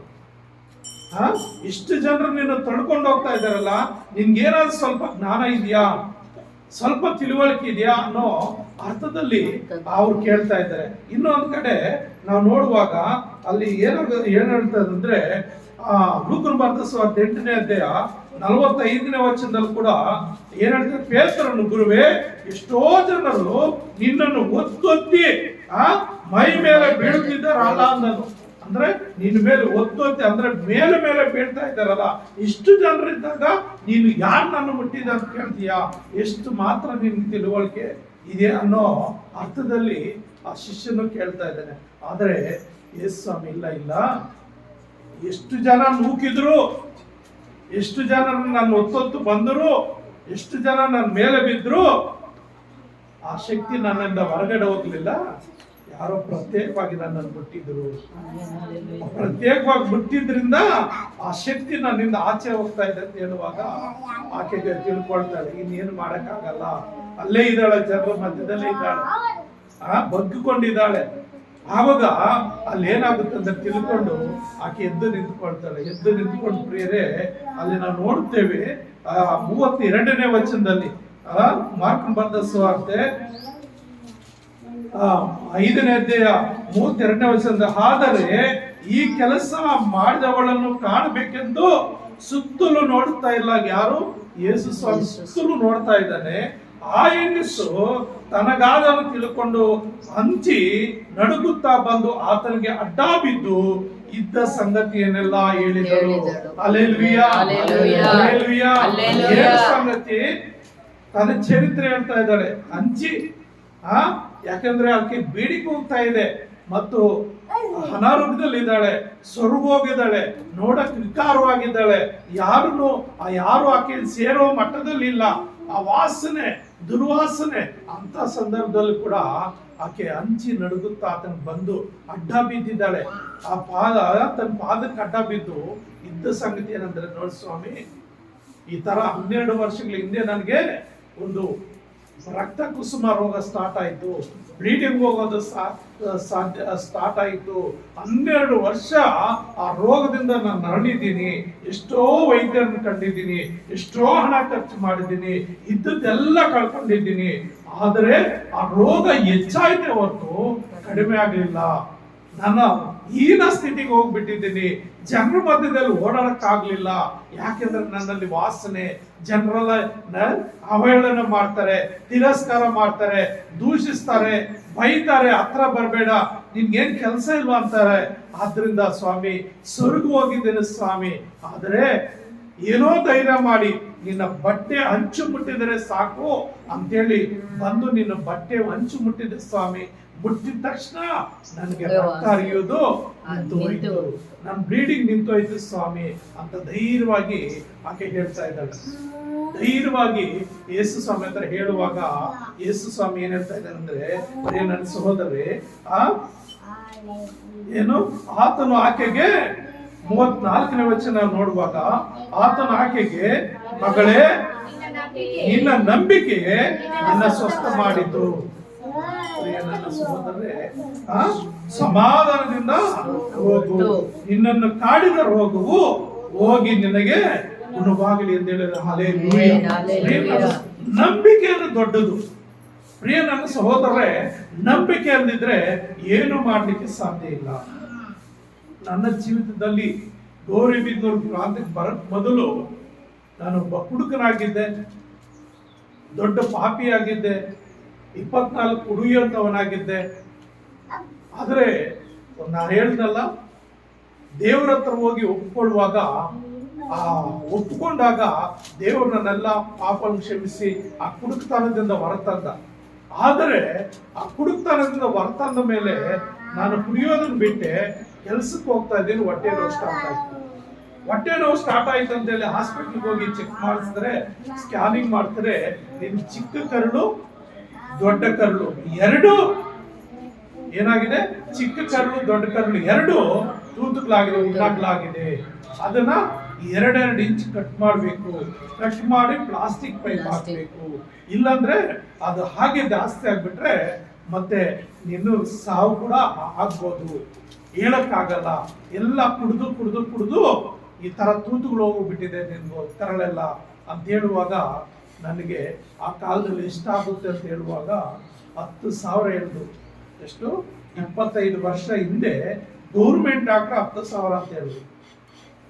10,000 ಕೊಟ್ರೆ ಆಪರೇಷನ್ ಮಾಡ್ತೀನಿ. ನಾನು ಪ್ರೈವೇಟ್ಗೆ ಹೋಗಿದ್ರೆ ಎಷ್ಟು ಇರ್ಬೋದು? 25 ವರ್ಷಗಳ ಕಾಲ ಹಿಂದೆ ಆದ ಸಂದರ್ಭದಲ್ಲಿ ನನ್ನ ಹತ್ರ 10 ರೂಪಾಯಿ ಕೂಡ ಇಲ್ಲ. ನಿಜ ಹೇಳ್ತೀನಿ, ಅವತ್ತು 10 ರೂಪಾಯಿ ಕೂಡ ಇಲ್ಲ. ಡ್ರೈವರ್ಗೆ ಹೇಳಿದೆ, ಆ ಡಾಕ್ಟರ್ಗೆ 10 ರೂಪಾಯಿ ಕೊಡ್ಬೇಕು. ಡ್ರೈವರ್ ಇಲ್ಲ, ನನ್ನ ಹತ್ರ ಇಲ್ಲ ಕೊಡಯ್ಯೋ ಅಂದೆ. ಅದನ್ನ ಕೆಟ್ಟದಾಗ ಬೈತು ನನ್ನ ಮಗನೇ, 10 ರೂಪಾಯಿ ಕೂಡ ಇಲ್ಲ ನಿನ್ನ ಹತ್ರ, 10 ರೂಪಾಯಿ ಇಲ್ವಾ ಗತಿ, ಎಲ್ಲ ಕುಡ್ದಾಕ್ಬಿಟ್ಟ, ಎಲ್ಲ ಕುಡ್ದು ಬಿಟ್ಟ ಅಂತೇಳಿ. ಆಮೇಲೆ 10 ರೂಪಾಯಿ ಡ್ರೈವರ್ಗೆ ಕೊಟ್ಟು ಆ ಡಾಕ್ಟರ್ಗೆ, ಸ್ವಾಮಿ ಈ ತರ ಇದೆ, 10 ರೂಪಾಯಿ ಕೂಡ ನನ್ನ ಹತ್ರ ಇಲ್ಲ, ನನ್ನ 3 ಮಕ್ಕಳು, ಇನ್ನು ಚಿಕ್ಕ ಚಿಕ್ಕ ಮಕ್ಕಳು, ನಾನು ಬಾಡಿಗೆ ಮನೇಲಿ ಇದ್ದೀನಿ, ಸ್ವಂತ ಮನೆ ಕೂಡ ಇಲ್ಲ ಅಂತ ಹೇಳುವಾಗ ಆ ಡಾಕ್ಟರ್ ಏನೋ ಒಂದು ಸಾಧಾರಣವಾಗಿ ಮಾತ್ರೆ ಬರ್ಕೊಟ್ಟ. ಆಮೇಲೆ ಮನೆಗೆ ಹೋಗ್ಬಿಟ್ಟು ಇದು ಯೂಸ್ ಮಾಡ್ತಾ ಇರ್ ನೋಡೋಣ ಅಂತೇಳಿ. ಆಮೇಲೆ ನಾನು ದೇವ್ರ ಮೇಲೆ ಭಾರ ಹಾಕಿದ್ದೆ. ದೇವರೇ, ಚಿಕ್ಕ ಚಿಕ್ಕ ಮಕ್ಕಳಪ್ಪ, ಬಾಡಿಗೆ ಮನೆಯಪ್ಪ, ನಾನು ಸತ್ತೋದ್ರೆ ನನ್ನ ಹೆಂಡತಿ ಮಕ್ಕಳನ್ನ ಯಾರು ನೋಡ್ತಾರಪ್ಪ? ನೀನೇ ದೇವ್ರ ಸ್ವಾಮಿ, ನೀನು ನಂಬಿದ್ದೀನಲ್ಲ, ಕುಡಿಯೋದೆಲ್ಲ ಬಿಟ್ಟಿದ್ದೀನಲ್ಲ, ಆಮೇಲೆ ಈ ರೋಗ ಬಂದಿದ್ದು ಏನ್ ಮಾಡೋದು ದೇವ್ರ ಅಂತೇಳಿ ಪ್ರಾರ್ಥನೆ ಮಾಡಿಕೊಂಡು ನನ್ನ ಕೆಲಸ ನಾನು ಹೋಗ್ತಾ ಇದ್ದೀನಿ, ಲಾರಿಗೆ ಹೋಗ್ತಾ ಇದ್ದೀನಿ. ಅವಾಗ ಬಂಡಿಗಳು ಹೊರುವಂತ ಸಂದರ್ಭ. ದೇವ್ರ ಮೇಲೆ ಭಾರ ಹಾಕಿ ದೇವರ ಆಜ್ಞಾನುಸಾರವಾಗಿ ಚರ್ಚಿಗೆ ಹೋಗಿ ತಕ್ಕ ಸಮಯ ಚರ್ಚಿಗೆ ಹೋಗೋದು, ಪ್ರಾರ್ಥನೆ ಮಾಡ್ಕೊಂಡು ಕೆಲಸ ಮಾಡ್ಕೊಂಡಿದ್ದೀನಿ. ಆ ರೋಗ, ಆ ಕರುಳು ಯಾವಾಗಲ್ತೋ ಹಾಗೇ ಸರೋದು. Hallelujah, hallelujah. ಯಾವ ಆಪರೇಷನ್ ಆಗ್ಲಿಲ್ಲ, ಯಾವ ಆಪರೇಷನ್ ಮಾಡ್ಲಿಲ್ಲ, ದೇವರೇ ಸ್ವಸ್ಥತೆ ಮಾಡಿಬಿಟ್ಟ. ಅಂದ್ರೆ ನಂಬಿಕೆ ಅನ್ನೋದು ಬಹಳ ಮುಖ್ಯ. ನಂಬಿಕೆ ಅನ್ನೋದು ಬಹಳ ಮುಖ್ಯ. ಆಕೆಗೆ ಯೇಸು ಸ್ವಾಮಿ ಏನ್ ಹೇಳ್ತಾ ಇದ್ದಾನೆ, ನಿನ್ನ ಮಗಳೇ, ನಿನ್ನ ನಂಬಿಕೆ ನಿನ್ನ ಸ್ವಸ್ಥ ಮಾಡಿತು. ಅದ್ ಎಂತ ರೋಗನ ಆಗಿನ ಪ್ರಿಯರೇ, ದೇವರ ಹತ್ರ ಬಂದ್ರೆ ಖಂಡಿತ ದೇವರು ಸ್ವಸ್ಥ ಮಾಡ್ತಾನೆ. ಮತ್ತೆ ಸೇವೆಯಲ್ಲಿ ಗೌರಿಬಿದನೂರಿಗೆ ಬಂದೆ, ಅಲರ್ಜಿ ಸ್ಟಾರ್ಟ್ ಆಗೋಯ್ತು, ಆಸ್ಮಾ ಸ್ಟಾರ್ಟ್ ಆಗೋಯ್ತು, ಸ್ವಲ್ಪ ಕಸ ತಳ್ಳಿದ್ರೆ ಮೂಗಲ್ಲಿ ಸೋರೋದು, ಆ ಸೀನ್ಗಳು ಬರೋದು, ಹಾಗೆ ಆ ಗಾಡಿಯಲ್ಲಿ ಹೋಗ್ಬೇಕಾದ್ರೆ ಸೀನ್ಗಳು ಬರೋದು, ಮನೆಯಲ್ಲಿ ಒಗ್ಗರಣೆ ಹಾಕಂಗಿಲ್ಲ, ಉಸಿರಾಟದ ತೊಂದರೆ, ಎಷ್ಟು ಹಿಂಸೆ ಅಂದ್ರೆ ಭಯಂಕರವಾದ ಹಿಂಸೆ ಪಡ್ತಾ ಇದ್ವಿ. ಆಗ ಕೂಡ ದೇವ್ರ ಹತ್ರ ಉಪವಾಸ ಇದ್ದು ಪ್ರಾರ್ಥನೆ ಮಾಡಿದೆ, ದೇವರೇ ನಿನ್ನ ಸೇವೆಗೆ ಬಂದಿದ್ದೀನಿ, ನೀನ್ ಕೆಲಸ ಮಾಡ್ತಾ ಇದ್ದೀನಿ, ನನಗೆ ಈ ತರ ಆದ್ರೆ ನಾನು ಹೆಂಗೆ ಯಾವಾಗ್ಲೂ ಕಚ್ಚಿ ಬಿಟ್ಕೊಂಡು ಹಿಂಗೆ ಅಂದ್ಕೊಂಡು ಹಂಗೆ ನನಗೆ ಬೇಸತ್ತಾಗ್ತಾ ಇತ್ತು, ಮೂಗುಗಳೆಲ್ಲ ಉರಿ ಮಾಡ್ತಾ ಇತ್ತು. ಎಷ್ಟು ಮಾತ್ರೆ ತಗೊಂಡ್ರು ಏನ್ ಕಂಟ್ರೋಲ್ ಆಗ್ತಾ ಇರಲಿಲ್ಲ. ದೇವರ ಸನ್ನಿಧಿಯಲ್ಲಿ ಕುತ್ಕೊಳ್ಳುವಾಗ ದೇವ್ರು ಏನ್ ಮಾಡ್ದ, ಆ ಸೀನ್ಗಳೆಲ್ಲ ಹೋಯ್ತು. ಮತ್ತೆ ಥೈರಾಯ್ಡ್ ಬಂತು, ದಪ್ಪ ಆಗ್ಬಿಟ್ಟೆ. ಅವಾಗಲೇ ನಾನು ದಪ್ಪ ಆಗಿದ್ದು, ಸುಸ್ತು, ಕುತ್ಕೊಳ್ಳೋಕ್ಕಾಗಲ್ಲ, ನಿಂತ್ಕೊಳ್ಳೋಕ್ಕಾಗಲ್ಲ, ಓಡಾಡಕ್ಕಾಗಲ್ಲ. ಅವಾಗ ಹೋಗಿ ಬ್ಲಡ್ ಚೆಕ್ ಮಾಡಿದ್ರೆ 3 ದಿವಸ ರಿಪೋರ್ಟ್ ಬಂತು, ನೀನ್ ಥೈರಾಯ್ಡ್ ಸ್ಟಾರ್ಟ್ ಆಗಿದೆ ಅಂತ ಹೇಳುವಾಗ ಏನ್ ಮಾಡ್ಬೇಕು, ಪ್ರತಿದಿನ ನೀನ್ ಮಾತ್ರೆ ತಿನ್ಬೇಕು. ಆ ರೋಗ ವಾಸಿ ಆಗೋದ, ಥೈರಾಯ್ಡು, ಕೆಲವ್ರಿಗೆ BP, ಶುಗರು ವಾಸಿ ಆಗೋದಿಲ್ಲ, ಕೆಲವು ಕಾಯಿಲೆಗಳು ವಾಸಿ ಆಗೋದಿಲ್ಲ, ಆ ರೋಗಗಳು ಏನೋ ಸಾಯಕ್ ಬಿಡೋದಿಲ್ಲ, ಆದ್ರೆ ಟ್ಯಾಬ್ಲೆಟ್ ತಿನ್ಬೇಕು, ತಿಂದೇ ಇದ್ರೆ ಸತ್ತೋಗ್ತದೆ. ಹಾಗಾಗಿ ಅಂತ ಸಂದರ್ಭದಲ್ಲಿ 3 ಒಂದು ಬಾಟ್ಲು ಬರ್ಕೊಟ್ಟ, ಒಂದು ಬಾಟ್ಲಿಗೆ 100 ಮಾತ್ರೆ ಇರುತ್ತೆ. ಆ 100 ಮಾತ್ರೆ ತಿಂದು ಮತ್ತೆ ಉಪವಾಸ ಕುತ್ಕೊಂಡೆ, ಮತ್ತೆ ಪ್ರಾರ್ಥನೆ ಮಾಡಿದೆ, ಮತ್ತೆ ಬ್ಲಡ್ ಚೆಕ್ಅಪ್ ಕೊಟ್ಟೆ, ಆ ನಾರ್ಮಲ್. ಅಲ್ಲಿದ್ವಿಯಾ, ಎಲ್ಲ ನಾರ್ಮಲ್. ಮತ್ತೆ 4-5 ಕಡೆ ಚೆಕ್ ಮಾಡಿಸಿದ್ರೆ ಯಾವ ಥೈರಾಯ್ಡ್ ನಿನ್ನಲ್ಲಿಲ್ಲ, ಈಗ ಮಾತ್ರೆ ತಿನ್ನೋ ಅವಶ್ಯಕತೆ ಇಲ್ಲ. ಅಂದ್ರೆ ನಂಬಿಕೆಯಿಂದ ದೇವರ ಸನ್ನಿಧಿಗೆ ಬಂದ್ರೆ ದೇವ್ರು ಖಂಡಿತ ಸ್ವಸ್ಥತೆ ಮಾಡ್ತಾನೆ. ನಂಬಿಕೆ ಅನ್ನೋದು ಬಹಳ ಈ ಮಗಳು ಎಷ್ಟು ವರ್ಷ, 12 ವರ್ಷಗಳ ಕಾಲ ಆ ರಕ್ತ ಕುಸುಮ ರೋಗದಿಂದ ಆಕೆ ಬಾಧೆ ಪಡ್ತಾ ಇದ್ರು. 12 ವರ್ಷ ಕಾಲ ಆ ಬ್ಲೀಡಿಂಗ್ ದಿಂದ ಎಷ್ಟೋ ನರಕ ಅನುಭವಿಸಿದ್ದಾಳೆ, ಆಸ್ತಿ ಎಲ್ಲ ಕಳ್ಕೊಂಡ್ ಬಿಟ್ಟಿದ್ದಾಳೆ, ದುಡ್ಡೆಲ್ಲ ಕಳ್ಕೊಂಡ್ ಬಿಟ್ಟಿದ್ದಾಳೆ. ಎಲ್ಲ ಕೊನೆಯ ಗಳಿಗೆಯಲ್ಲಿ ಯೇಸು ಸ್ವಾಮಿ ಹತ್ರ ಬಂದಾಗ ಆ 12 ವರ್ಷ ಆ ಬ್ಲೀಡಿಂಗ್ ಅನ್ನ ಸುಮ್ಮನೆ ಒಂದು ಬಟ್ಟೆ ಅಂಚು ಮುಟ್ಟಿದ್ದಕ್ಕೆ ಸ್ವಸ್ಥ ಆಗ್ಬಿಡ್ತು. ಆಕೆ ಅಂದ್ಕೊಂಡೆ ಬಂದ, ಅದನ್ನು ಬಟ್ಟೆ ಬಿಟ್ಟಿದ್ರೆ ಸಾಕು, ನಾನು ನೆಟ್ಟಗಾಗ್ಬಿಡ್ತೀನಿ, ನನ್ ಸ್ವಸ್ಥತೆ ಆಗ್ತ. ಅಷ್ಟು ಪ್ರಯಾಸ ಪಟ್ಟು ಹಿಂದಿನಿಂದ ಬಗ್ಗಿ ಬಂದ ಆತನ ಬಟ್ಟೆ ಹಂಚಿಕೊಟ್ಟಿದ್ದಕ್ಕೆ ತಕ್ಷಣ ದೇವರ ಶಕ್ತಿ ಆಕೆಯಲ್ಲಿ ಪ್ರಸರಿಸಿ ಆ ರೋಗ ಅಲ್ಲಿ ಬಿಟ್ಟು ಹೋಯ್ತು. ಪ್ರಿಯ ನನ್ನ ಸಹೋದರಿ, ಯಾರು ನಂಬಿಕೆಯಿಂದ ದೇವರ ಹತ್ರ ಬರ್ತಾರೋ ದೇವರು ಅವ್ರನ್ನ ಆಶೀರ್ವಾದ ಮಾಡ್ತಾರೆ. ವಾಕ್ಯ ಹೇಳ್ತದೆ, ಯಾಕೋಬನ ಬರೆದ ಪತ್ರಿಕೆ 4ನೇ ಅಧ್ಯಾಯ 8ನೇ ವಚನ ಏನ್ ಹೇಳುತ್ತೆ? ಯಾಕೋಬನ ಬರೆದ ಪತ್ರಿಕೆ 4ನೇ ಅಧ್ಯಾಯ 8ನೇ ವಚನ, ದೇವರ ಸಮೀಪಕ್ಕೆ ಬನ್ನಿರಿ, ಆಗ ಆತನು ನಿಮ್ಮ ಸಮೀಪಕ್ಕೆ ಬರುವನು. ಹಲ್ಲೆಲೂಯಾ. ದೇವರ ಸಮೀಪಕ್ಕೆ ಬನ್ನಿರಿ, ಆಗ ಆತ ನಿಮ್ಮ ಸಮೀಪಕ್ಕೆ. ಯಾವಾಗ ಬರಬೇಕು? ಎಷ್ಟೊತ್ತಿಗೆ ಆರಾಧನೆ ಸ್ಟಾರ್ಟ್ ಆಗೋದು? ಇವತ್ತು ಇಲ್ಲಿರೋರೆ ಲೆಕ್ಕ ಹಾಕೊಡ್ರಿ, ಎಷ್ಟೊತ್ತಿಗೆ ಸ್ಟಾರ್ಟ್ ಆಗೋದು? 11 ಗಂಟೆಗೆ. ಇವತ್ತು ಇನ್ನೂ 5 ನಿಮಿಷ ಲೇಟ್ ಆಗಿದೆ. 11 ಗಂಟೆ ಕರೆಕ್ಟ್ ಆಗಿ ಮಾಡ್ತೀವಿ, ಇನ್ನೂ 5 ನಿಮಿಷ ಆಯ್ತು. 11 ಗಂಟೆಗೆ ಇಲ್ಲ ಸಾಧ್ಯವಾದ್ರೆ ಇನ್ನೂ 5 ನಿಮಿಷ 10 ನಿಮಿಷ ಬಂದು ಇಲ್ಲಿ ಪ್ರಾರ್ಥನೆ ಮಾಡ್ಕೋಬೇಕು. ಎಷ್ಟೊತ್ತಿಗೆ ಬಂದಿದ್ರೆ ನೀವೇ ಹೋಗಿ ಮಾಡಿ. ಸ್ವಸ್ಥತೆ ಸಿಗಬೇಕು.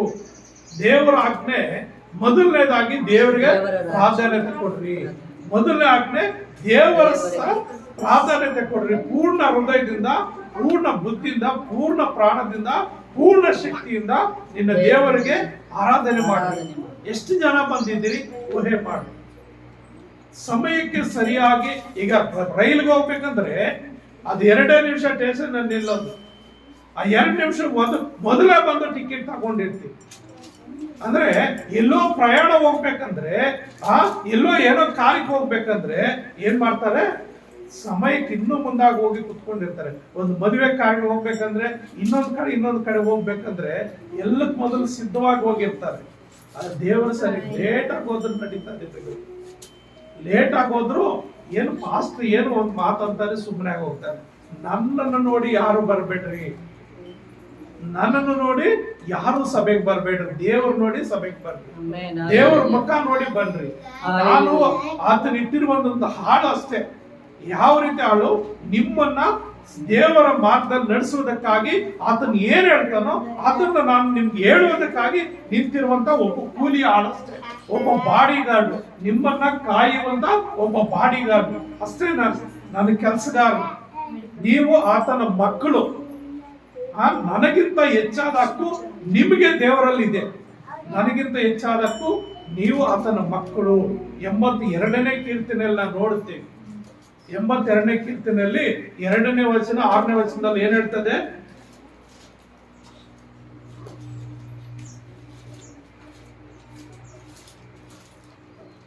ನೀವು ದೇವರುಗಳು ಎಲ್ಲರೂ ಪರಸ್ಪರನ ಮಕ್ಕಳು. ನೋಡ್ರಿ, ಸಾಕು.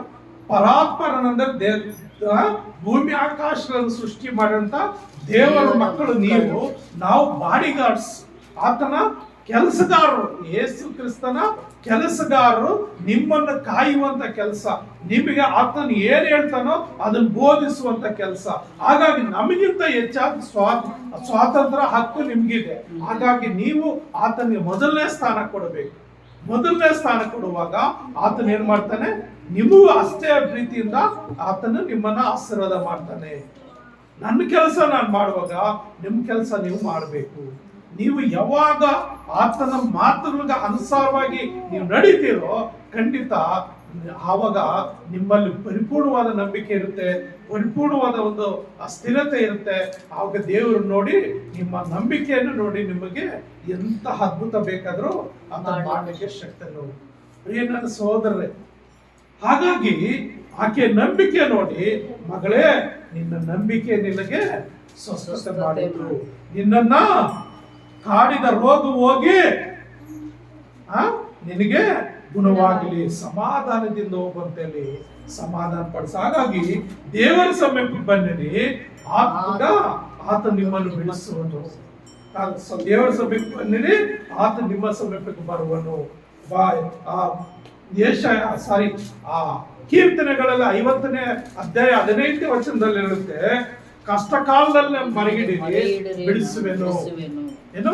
ನೀವು ದೇವರ ಸಮೀಪಕ್ಕೆ ಬಂದು ದೇವರ ಸನ್ನಿಧಿಯಲ್ಲಿ ದೇವರಿಗೆ ಮರಳಿಡುವಾಗ, ನಿಮ್ಮ ಕಷ್ಟ ಕಾಲದಲ್ಲಿ ದೇವರಿಗೆ ಮರಳಿಡುವಾಗ ಆತನು ಬಿಡಿಸ್ತಾನೆ. 81ನೇ ಕೀರ್ತನೆ 7ನೇ ವಚನ ಹೇಳುತ್ತದೆ, ಕಷ್ಟದಲ್ಲಿ ಮರೆಯಿಟ್ಟ ನಿನ್ನನ್ನು ವಿಮೋಚಿಸಿದೆನು. ಹಲ್ಲೆಲೂಯಾ. ಕಷ್ಟದಲ್ಲಿದ್ದ ನಿನ್ನನ್ನು ವಿಮೋಚಿಸಿದ ಅಂದ್ರೆ, ನೀನು ತಕ್ಕ ಸಮಯದಲ್ಲಿ ದೇವರ ಸನ್ನಿಧಿ ಬಂದು ನೀನು ಪ್ರಾರ್ಥನೆ ಮಾಡಿದರೆ, ನೀನು ದೇವರ ಹತ್ರ ನಿನ್ನ ಪಾಪಗಳು ಒಪ್ಪಿಕೊಂಡು ಕ್ಷಮೆ ಕೇಳಿದರೆ ಖಂಡಿತ ಆತನು ಏನ್ ಮಾಡ್ತಾನೆ? ನಿನ್ನ ಪ್ರಾರ್ಥನೆ ಕೇಳಿ ನಿನ್ನ ಪ್ರಾರ್ಥನೆಗೆ ಆತ ಉತ್ತರ ಕೊಡ್ತಾನೆ. ವಿಮೋಚಿಸ್ತಾನೆ ಅಂದ್ರೆ ಬಿಡುಗಡೆ ಮಾಡ್ತಾನೆ, ಸ್ವಸ್ಥತೆ ಕೊಡ್ತಾನೆ, ಸಮಾಧಾನ ಕೊಡ್ತಾನೆ. ಗುಡುಗೋ ಮೋಡದಲ್ಲಿದ್ದು ನಿನಗೆ ಉತ್ತರವನ್ನು ಕೊಟ್ಟೆನು ಅಂದ್ರೆ ದೇವರು ಗುಡುಗುವ ಮೋಡದಲ್ಲಿ ಕೂಡ ನಿನಗೆ ಉತ್ತರ ಕೊಡ್ತಾರಂತೆ. ಅವನು ನನ್ನಲ್ಲಿ ಮರೆಯಿಡುವಾಗ, 91ನೇ ಕೀರ್ತನೆ 15ನೇ ವಚನ ಹೇಳ್ತದೆ, ಅವನು ನನಗೆ ಮರೆಯಿಡುವಾಗ ಸದುತ್ತರವನ್ನು. ಅಂದ್ರೆ ಪ್ರಿಯರೇ, ನೀವು ದೇವರ ಸನ್ನಿಧಿಗೆ ಬಂದು ತಕ್ಕ ಸಮಯದಲ್ಲಿ ಅದನ್ನು ಪ್ರಾರ್ಥಿಸುವಾಗ, ಆ ಒಬ್ಬ ಏನೋ 12 ವರ್ಷದ ರಕ್ತ ಕುಸುಮ ರೋಗಿ ಅಂತ ಒಂದು ಕಠಿಣ ಸ್ಥಿತಿಯಲ್ಲಿ ಬಂದು ಆತನ್ನು ಮುಟ್ಟಿ ಆ ಸ್ವಸ್ಥತೆ ಹೊಂದಿದಳು. ಆ ನಂಬಿಕೆ ಆಕೆಗೆ ಸ್ವಸ್ಥತೆ ಕೊಟ್ಟು, ಅದೇ ರೀತಿ ನಂಬಿಕೆಯಿಂದ ದೇವರ ಸನ್ನಿಧಿ ಬಂದು ನೀನು ಮೊಣಕಾಲೂರಿ ಪ್ರಾರ್ಥಿಸುವಾಗ, ನೀನು ಒಪ್ಪಿಕೊಳ್ಳುವಾಗ ಆತನ ಏನ್ ಮಾಡ್ತಾನೆ? ಬಿಡುಗಡೆ ಕೊಡಲಿಕ್ಕೆ ಶಕ್ತನಾಗಿದ್ದಾನೆ. ಇಸ್ರಾಯೇಲರು 70 ಜನ ಐಗುಪ್ತ ದೇಶಕ್ಕೆ ಹೋಗಿದ್ದು, ಅವರು ಅಲ್ಲಿ ಹೆಚ್ಚು ಕಡಿಮೆ 30 ಲಕ್ಷ ಜನ ಆಗ್ಬಿಟ್ರು. ಆ 30 ಲಕ್ಷ ಅವ್ರ ಜನಸಂಖ್ಯೆ ಜಾಸ್ತಿ ಆಗಿದ್ದ ಐಗುಪ್ತರಲ್ಲಿ ಅವ್ರನ್ನ ಏನ್ ಮಾಡ್ತಾರೆ? ಬಿಟ್ಟಿ ಕೆಲಸಕ್ಕೆ ಹಾಕೊಂಡು ಬಿಡ್ತಾರೆ. ಪ್ರಿಯ ಕೆಲಸ ಮಾಡ್ಬೇಕು, ಊಟ ಮಾತ್ರ ಕೊಡ್ತಾ ಇದ್ರು. ಅಷ್ಟೇ ಬಿಟ್ಟಿ ಕೆಲ್ಸಕ್ಕೆ ಮಾಡಿ ಇಟ್ಕೊಂಡು ನಾನಾ ರೀತಿ ಹಿಂಸೆ ಕೊಡ್ತಾ ಇದ್ರು. ಆ ಹಿಂಸೆ ತಾಳಲಾರ್ದೆ ಅವ್ರು ಏನ್ ಮಾಡ್ತಾರೆ? ದೇವ್ರು ಮರೆ ಇಡ್ತಾರೆ. ಆ ದೇವ್ರು ಮರೆ ಇಡ್ತಾರೆ. ವಿಮೋಚನ ಕಾಂಡದಲ್ಲಿ ನಾವು ನೋಡುವಾಗ 2ನೇ ಅಧ್ಯಾಯ 23ನೇ ವಚನದಲ್ಲಿ, ಇಸ್ರಾಯೇಲರು ತಾವು ಮಾಡಬೇಕಾದ ಬಿಟ್ಟಿ ಕೆಲಸಕ್ಕಾಗಿ ನಿಟ್ಟುಸಿರು ಬಿಟ್ಟು ಗೋಳಾಡುತ್ತಾ ಇದ್ದರು. ಆ ಗೋಳು ದೇವರಿಗೆ ಮುಟ್ಟಿತ್ತು. ಅಯ್ಯೋ, ಈ ಒಂದು ಕಷ್ಟದಿಂದ, ಈ ಒಂದು ಬಾಧೆಯಿಂದ ನಮ್ಮನ್ನು ಬಿಡಿಸುವ ದೇವರಿಲ್ಲವೇ? ದೇವರೇ, ನೀನು ದೇವರಾಗಿದ್ದರೆ ನಮ್ಮ ಗೋಳನ್ನು ನೋಡಪ್ಪ, ನಮ್ಮ ಗೋಳನ್ನ ಈ ಒಂದು ಕಷ್ಟದಿಂದ ಬಿಡಿಸು ಅಂತ ಪ್ರಾರ್ಥಿಸುವಾಗ ಆತನೇನ್ ಮಾಡ್ತಾನೆ? ಮೋಶೆ ನೇಮಿಸ್ತಾನೆ. ಮೋಶೆ ನೇಮಿಸಿ ಅಲ್ಲಿ ಏನ್ ಮಾಡ್ತಾನೆ ಅಂದ್ರೆ, ಪ್ರಿಯರೇ, ಏನು ವಿಮೋಚನ ಕಾಂಡ 14 ಕೂಡ ಏನಂತ, ಇಸ್ರಾಯೇಲರ ಐಗುಪ್ತರನ್ನು ಕಂಡು ಭಯಪಟ್ಟವರಾಗಿ ಯೆಹೋವನಿಗೆ ಮರೆಯಿಟ್ಟರು. ಐಗುಪ್ತರು ಭಯಪಟ್ಟು ದೇವ್ರಿಗೆ ಮರೆಯಿಟ್ರಂತೆ. ದೇವರೇ, ನೀನು ಬಿಟ್ರೆ ಯಾರಿಲ್ಲಪ್ಪ, ನೀನು ಈ ಒಂದು ಜನರಿಂದ ನಮ್ಮನ್ನು ಬಿಡಿಸು ಅಂತ ಮರೆಯಿಟ್ಟುವಾಗ ದೇವ್ರು ಏನ್ ಮಾಡ್ತಾನೆ? ಮೋಶೆನ ಆರಿಸ್ಕೊಂಡು ಮೋಶೆ ಮುಖಾಂತರ ಹೇಳ್ತಾನೆ, ದೊಡ್ಡ ಅದ್ಭುತ ಮಾಡ್ತಾನ್ರಿ. ಅಲ್ಲಿ 13-14 ವಚನದಲ್ಲಿ ನೋಡುವಾಗ, ಮೋಚನ ಕಾಂಡ 14ನೇ ಅಧ್ಯಾಯ 13-14 ವಚನಗಳಲ್ಲಿ, ಆದರೆ ಮೋಶೆ ಆ ಜನರಿಗೆ, ನೀವು ಅಂಜಬೇಡರಿ, ಸುಮ್ಮನೆ ನಿಂತುಕೊಂಡು ಯೆಹೋವನು ಇವತ್ತು ನಿಮ್ಮನ್ನು ರಕ್ಷಿಸುವ ರೀತಿಯನ್ನು ನೋಡ್ರಿ. ನೀವು ಇವತ್ತು ನೋಡುವ ಐಗುಪ್ತರನ್ನು ಇನ್ನು ಮುಂದೆ ಎಂದಿಗೂ ನೋಡುವುದಿಲ್ಲ. Hallelujah, hallelujah. ನನ್ನ ಸಹೋದರ ಸಹೋದರಿ, ನಿನಗೆ ಶತ್ರು ಆಗಿರುವಂತ ಒಂದು ರೋಗ ಆಗ್ಲಿ, ಈ ಲೋಕದಲ್ಲಿ ನಿನ್ನ ಅಕ್ಕಪಕ್ಕದವರು ಯಾರಾದರೂ ನಿನ್ನ ಶತ್ರುಗಳಿದ್ದಾರೆ, ನೀನು ದೇವರಿಗೆ ಮೊರೆ ಇಡುವುದಾದರೆ ಆ ದೇವರು ಪರಲೋಕದಿಂದ ನಿನ್ನ ಪ್ರಾರ್ಥನೆಗೆ ಕಿವಿ ಕೊಡಲಿಕ್ಕೆ ನಿನ್ನ ಕಡೆನೆ ತನ್ನ ಕಿವಿಯನ್ನು ಇಟ್ಟಿದ್ದಾನೆ.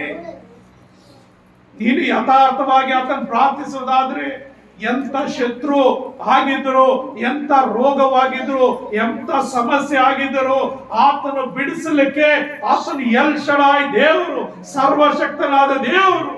ಮನುಷ್ಯರಿಗೆ ಅಸಾಧ್ಯವಾದದ್ದು ದೇವರಿಗೆ ಸಾಧ್ಯ. ಪ್ರೇರೆ ಅವ್ರು ಪ್ರಾರ್ಥನೆ ಮಾಡುವಾಗ ಮೋಶೆ ಮುಖಾಂತರ ಅವ್ರಿಗೆ ಉತ್ತರ ಹೇಳ್ತಾ ಇದ್ದಾನೆ, ನೀವು ಸುಮ್ಮನೆ ನಿಂತ್ಕೊಂಡು ನೋಡ್ರಿ, ನೀವು ಸುಮ್ಮನೆ ನಿಂತ್ಕೊಂಡು ನೋಡ್ರಿ ದೇವ್ರು ಮಾಡುವಂತ ಕಾರ್ಯ ಅಂತ ಹೇಳಿ. ಅವರು ಹಿಂದೆ ನೋಡಿದ್ರೆ ಆ ಐಗುಪ್ತ ದೇಶದ ಜನರು, ಆ ಸೈನಿಕರು ಮಹಾ ಸೈನ್ಯವಾಗಿ ಬರ್ತಾ ಇದೆ. ಮುಂದೆ ನೋಡಿದ್ರೆ ಕೆಂಪು ಸಮುದ್ರ ಇದೆ. ಎಲ್ಲಿ ಹೋಗ್ಬೇಕು, ಎಲ್ಲಿ ಹೋಗ್ಬೇಕು? ಮೋಶೆ, ಹಿಂದೆ ಶತ್ರುಗಳು ಬರ್ತಾ ಇದ್ರೆ, ಮುಂದೆ ಕೆಂಪು ಸಮುದ್ರ ಇದೆ, ನಾವೇನ್ ಮಾಡ್ಬೇಕು ಅಂತ ಹೇಳುವಾಗ ಮೋಶೆ ದೇವರನ್ನು ಪ್ರಾರ್ಥಿಸುವಾಗ ಮೋಶೆಗೆ ದೇವರು ಉತ್ತರ ಕೊಡ್ತಾ ಇದ್ದೇನೆ, ನಿನ್ನ ಕೈಯಲ್ಲಿ ಏನಿದೆ? ಕೋಲಿದೆ. ಆ ಕೋಲು ಸಮುದ್ರ ಮೇಲೆ ಚಾಚು. ಆ ಕೋಲು ಸಮುದ್ರ ಮೇಲೆ ಚಾಚುವಾಗ ಅದು ಇಬ್ಬಾಗ ಹೋಗ್ಬಿಡ್ತದೆ. ಮೂಡಣ ಗಾಳಿ ಬಲವಾಗಿ ಬೀಸುತ್ತಂತೆ, ಬಲವಾಗಿ ಬೀಸುತ್ತಂತೆ. ಯಾರೋ ಸಮುದ್ರ ಎಷ್ಟು ಆಳ ಇರುತ್ತೆ ಯಾರಿಗೂ ಗೊತ್ತಿಲ್ಲ. ಅಂತ ಸಮುದ್ರ ಇಬ್ಬಾಗ ಹೋಗಿರ್ತದೆ. ಈ ಕಡೆ ನೀರು ಈ ಕಡೆ, ಈ ಕಡೆ ನೀರು ಈ ಕಡೆ. ಆ ಗಾಳಿ ಬೀಸ್ತಾ ಇದ್ರೆ ಆ ಸಮುದ್ರದಲ್ಲಿ ಒಣನೆಲ ಹೋಗ್ಬಿಡ್ತದೆ ಅಂತ. ಹಲ್ಲೆಲೂಯಾ. ಪ್ರೇ ನನ್ನ ಸಹೋದರರೇ, ನಡೀರಿ ಇವಾಗ ಸಮುದ್ರ ಮಧ್ಯದಲ್ಲಿ ಒಣನೆಲದಲ್ಲಿ ಅಂತೇಳಿ ಈ ಕಡೆಯಿಂದ ಆ ಕಡೆ ಸಾಗಿಸ್ಕೊಂಡು ಹೋಗ್ತಾ ಇದ್ದಾನೆ. ಇಸ್ರಾಯೇಲ್ ಎಲ್ಲರೂ ಸಮುದ್ರ ದಾಟಿದ್ರು. ಐಗುಪ್ತ ದೇಶದವರು ಅವ್ರು ಹಿಮ್ಮಟ್ಟುತ್ತಾ ಇದ್ದಾರೆ, ಹಿಮ್ಮಟ್ತಾ ಇದ್ದಾರೆ, ಹಿಮ್ಮಟ್ಟುತ್ತಾ ಇದ್ದಾರೆ. ಅವರು ಮಧ್ಯ ಸಮುದ್ರಕ್ಕೆ ಬಂದ್ಬಿಟ್ರು, ಇವರು ಆಚೆ ದಾಟಿಬಿಟ್ರು. ಅವಾಗ ಮೋಶೆ, ನಿನ್ನ ಕೋಲು ಆ ಸಮುದ್ರ ಮೇಲೆ ಚಾಚ್ ಅಂತ ಹೇಳುವಾಗ, ಪ್ರಿಯ ನನ್ನ ಸಹೋದರರೇ, ಮೋಶೆ ಸಮುದ್ರ ಮೇಲೆ ಆ ಕೋಲ್ ಚಾಚುವಾಗ ಆ ನೀರು ಎರಡು ಮತ್ತೆ ಒಂದಾಗ್ಬಿಡ್ತು. ಹಲ್ಲೆಲೂಯಾ. ಆ ನೀರು ಒಂದಾದಾಗ ಅಲ್ಲೇನಾಗುತ್ತೆ, ಎಲ್ಲರೂ ಆ ಸಮುದ್ರದಲ್ಲೇ ಮುಳುಗೋಗ್ಬಿಟ್ರು. ಎಲ್ಲರೂ ಐಗುಪ್ತ ದೇಶದಲ್ಲಿರುವಂತ ಪ್ರತಿಯೊಬ್ಬ ಸೈನಿಕನು ಎಲ್ಲರೂ ಅರಸನ ಸಮೇತ ಆ ಸಮುದ್ರದಲ್ಲಿ ಮುಳುಗೋಗ್ಬಿಟ್ಟು. ಅಲ್ಲಿ ದೇವರು ವಾಗ್ದಾನ ಮಾಡ್ತಾ ಇದ್ದೇನೆ, ನೀನು ಇವತ್ತು ನೋಡುವ ಈ ಐಗುಪ್ತರನ್ನು ಇನ್ನು ಎಂದಿಗೂ ನೋಡೋದಿಲ್ಲ, ಇನ್ನು ಮುಂದೆ ಎಂದಿಗೂ ನೋಡೋದಿಲ್ಲ. ನೋಡ್ರಿ, ಎಲ್ಲರೂ ನೀರಿನಲ್ಲಿ ಜಲ ಸಮಾಧಿ ಮಾಡ್ಬಿಟ್ಟ. ಪ್ರಿಯರೇ, ದೇವರ ಮೇಲೆ ನಂಬಿಕೆ ಇಟ್ರೆ ನಿನ್ಗೆ ಎಂತ ಅಪವಾದಿ, ಎಂತ ಶತ್ರು, ಸೈತಾನ, ಎಂತ ಹುನ್ನಾರಗಳು ನಿನ್ ಮೇಲೆ ಹಾಕಿದ್ರು ನೀನು ಭಯ ಪಡೋ ಅವಶ್ಯಕತೆ ಇಲ್ಲ. ನೀನು ನಂಬಿಕೆ ಇಡ್ಬೇಕಷ್ಟೇ. ಆ ಹೆಣ್ಣು ಮಗಳು 12 ವರ್ಷದಿಂದ ಆ ರಕ್ತ ಕುಸುಮ ರೋಗದಿಂದ ಬಾಧೆ ಪಡೆದ ಮಗಳು ದೇವರ ಸಮಯಕ್ಕೆ ಬಂದಿದ್ದರಿಂದ, ಆ ನಂಬಿಕೆಯಿಂದ ಆತನ ಮುಟ್ಟಿದ್ರಿಂದ ಆ ತಕ್ಷಣ ಆತನಿಂದ ಶಕ್ತಿ ಹೊರಟು ಆಕೆ ಸ್ವಸ್ಥರಾದಳು. ನೀನು ದೇವರ ಸಮೀಪಕ್ಕೆ ಬಂದರೆ ಖಂಡಿತ ದೇವರು ನಿನ್ನ ಸಮೀಪಕ್ಕೆ ಬರ್ತಾನೆ. ನೀನು ದೇವರನ್ನು ಪ್ರಾರ್ಥಿಸಿದರೆ ಖಂಡಿತ ದೇವರು ನಿನ್ನ ಬಿಡುಗಡೆ ಕೊಡ್ತಾನೆ. ನೀನು ನಂಬುವುದಾದರೆ ದೇವರ ಮಹಿಮೆಯನ್ನು ಕಾಣ್ತೀವಿ. ನೀನು ನಂಬಿದರೆ ದೇವರ ಶಕ್ತಿಯನ್ನು ನೀನು ಹೊಂದಿಕೊಳ್ತೀಯ. Hallelujah, hallelujah, hallelujah. ಪ್ರಿಯ ನನ್ನ ಸಹೋದರ ಸಹೋದರಿ, ಆ ಹೆಣ್ಣು ಮಗಳಾಗಿ ಒಂದು ತೀರ್ಮಾನ ತೆಗೆದುಕೊಳ್ಳ್ರಿ. ಆ ಹೆಣ್ಣು ಮಗಳಿಗೆ ಸುತ್ತಲೂ ಎಷ್ಟೋ ಜನರಿದ್ರು. ಎಲ್ಲರೂ ಆತನ ಮೇಲೆ ಒತ್ತೊತ್ತಿ ಹೋಗ್ತಾ ಇದ್ರು, ನೂಕಿ ಹೋಗ್ತಾ ಇದ್ರು. ಆದ್ರೂ ಅಷ್ಟು ಜನರ ಮಧ್ಯದಲ್ಲಿ ಆಕೆ ರೋಗಗ್ರಸ್ತರಾಗಿದ್ದರು. ಅವರ ಮಧ್ಯದಲ್ಲಿ ಆ ಬಗ್ಗಿಕೊಂಡು ಕಾಲು ಕೆಳಗೆ ಹೋಗಿ ಆತನ ಬಟ್ಟೆಯನ್ನು ಮುಟ್ಟಿದ್ರು, ಸ್ವಸ್ಥತೆ ಹೊಂದಿದ್ರು. ಅಷ್ಟೇ ತಕ್ಷಣ ಯೇಸು ಕ್ರಿಸ್ತನಿಂದ ಶಕ್ತಿ ಹೊರಟು ಆಕೆ ಸ್ವಸ್ಥವಾದರು. ಆ ಶಕ್ತಿ ನಿನ್ಗೆ ಬೇಕಾ? ಆ ಒಂದು ಸ್ವಸ್ಥತೆ ನಿನ್ಗೆ ಬೇಕಾ? ಆ ಒಂದು ಪವಿತ್ರಾತ್ಮನ ಅಭಿಷೇಕ ನಿನ್ಗೆ ಬೇಕಾ? ನೀನ್ ದೇವರ ಮಾತನ್ನು ಕೇಳು, ದೇವರ ಮಾತನ್ನು ಕೇಳು, ದೇವರ ಮಾತನ್ನು ಕೇಳು. ದೇವರ ಹತ್ರ ಬಾ. ದೇವ್ರು ನಿನ್ನ ಹತ್ರ ಬರ್ತಾನೆ, ದೇವ್ರು ನಿನ್ನನ್ನು ಮುಟ್ತಾನೆ, ದೇವ್ರು ನಿನ್ನ ಸ್ವಸ್ಥತೆ ಕೊಡ್ತಾನೆ. ಪ್ರಿಯ ನನ್ನ ಸಹೋದರ ಸಹೋದರಿ, ಹಾಗಾಗಿ ನಿನ್ಗೆ ಎಂಥ ರೋಗ ಇದೆ, ನಿನ್ನ ನಂಬಿಕೆಯಿಂದ ಪ್ರಾರ್ಥನೆ ಮಾಡಿದ ಖಂಡಿತ ನನ್ನನ್ನು ಮುಟ್ಟಿದ ದೇವರು, ನನ್ನನ್ನು ಗುಣಪಡಿಸಿದ ದೇವರು ನಿನ್ನನ್ನು ಗುಣಪಡಿಸೋದಿಲ್ವಾ? ನೀನು ಮುಟ್ಟೋದಿಲ್ವಾ? ನಿನ್ಗೆ ಇನ್ನೂ ಒಂದು ಆ ನಂಬಿಕೆ ಕಡಿಮೆ ಇದೆ. ಆ ನಂಬಿಕೆ ನೀನು ಸ್ಥಿರಪಡಿಸ್ಕೋ, ಆ ನಂಬಿಕೆಯಲ್ಲಿ ನಿಂತ್ಕೋ. ಖಂಡಿತ ದೇವರು ನಿಮಗೆ ಸ್ವಸ್ಥತೆ ಮಾಡ್ತಾನೆ, ಆರೋಗ್ಯ ಕೊಡ್ತಾನೆ. ದೇವರಿ ಮಾತುಗಳಿಂದ ಆಶ್ವಸಿಸಿ ಪ್ರಾರ್ಥನೆ ಮಾಡಿಕೊಳ್ಳೋಣ. ನಮ್ಮನ್ನು ಅತಿಶಯವಾಗಿ ಪ್ರೀತಿಸುವಂತ ನಮ್ಮ ತಂದೆಯಾದ ದೇವರೇ, ನಿನ್ನ ಪರಿಶುದ್ಧವಾದ ನಾಮಕ್ಕೆ ಸ್ತೋತ್ರ ವಂದನೆ ಸ್ವಾಮಿ.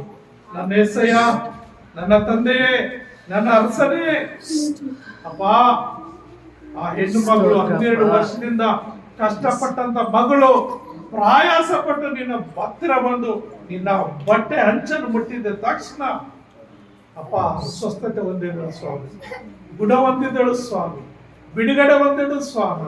12 ವರ್ಷದಿಂದ ಶಾಪದಿಂದ ಅಪ್ಪ ಆ ನರಳದಿಂದ ಮಗಳು ರಕ್ಷಣೆ ಹೊಂದಿದಳು ಸ್ವಾಮಿ, ಆರೋಗ್ಯ ಹೊಂದಿದಳು ಸ್ವಾಮಿ.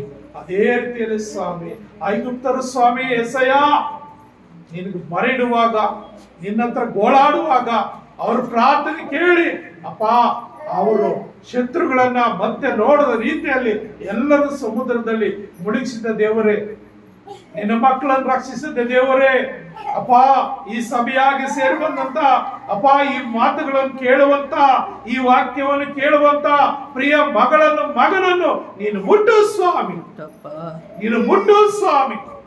ನಿನ್ನ ಗಾಯವಾದ ಹಸ್ತದಿಂದ ಸ್ಪರ್ಶಿಸು ಸ್ವಾಮಿ. ನಿನ್ನಂತ ಶಕ್ತಿ ಹೊರಟು ಸ್ವಾಮಿ. ನಿನ್ನ ವಾಕ್ಯ ದೇವದೂತರು ಕಳಿಸಿಕೊಟ್ಟು ಸ್ವಾಮಿ ಅವ್ರು ಮುಟ್ಟು ಸ್ವಾಮಿ. ಮುಟ್ಟೋಪ್ಪ, ಬಿಡುಗಡೆ ಬಿಡುಗಡೆ ಬಿಡುಗಡೆ, ಯೇಸುವಿನ ನಾಮದಲ್ಲಿ ಬಿಡುಗಡೆಪ್ಪ. ನೀನು ಸ್ವಸ್ಥತೆ ಕೊಡು ಸ್ವಾಮಿ, ನೀನು ಅದ್ಭುತ ಮಾಡು ಸ್ವಾಮಿ. ಅಪ್ಪ ನೀನು ದೇವರ ಸಮೀಪಕ್ಕೆ ಬಂದರೆ ಆತ ನಿನ್ನ ಸಮಯಕ್ಕೆ ಬರುವನೆಂಬುದಾಗಿ ವಾಕ್ಯ ಹೇಳಿದ ಪ್ರಕಾರ ಸ್ವಾಮಿ ಎಲ್ಲರೂ ನಿನ್ನ ಪಾದದ ಸನ್ನಿಧಿಗೆ ಬಂದು ನಿನಗೆ ಅಡ್ಡ ಬಿದ್ದು ಶರಣಾಗಿ ಅಪ್ಪ ಸ್ವಸ್ಥತೆ ಹೊಂದಿಕೊಳ್ಳುವಂತೆ, ಶಾಪದಿಂದ ಬಿಡುಗಡೆ, ಪಾಪಗಳಿಂದ ಬಿಡುಗಡೆ, ರೋಗಗಳಿಂದ ಬಿಡುಗಡೆ, ಅಪ್ಪ ಸಮಾಧಾನ ಕೊಡುವಂತ ದೇವರು ನೀನೆಂಬುದಾಗಿ ಅರ್ಥಕೊಂಡು ನಿನ್ನೊಂದಿಗೆ ಜೀವಿಸುವಂತೆ ಅಪ್ಪ, ನಿನ್ನೊಂದಿಗೆ ಜೀವಿಸುವಂತೆ ಕರ್ತನೆ.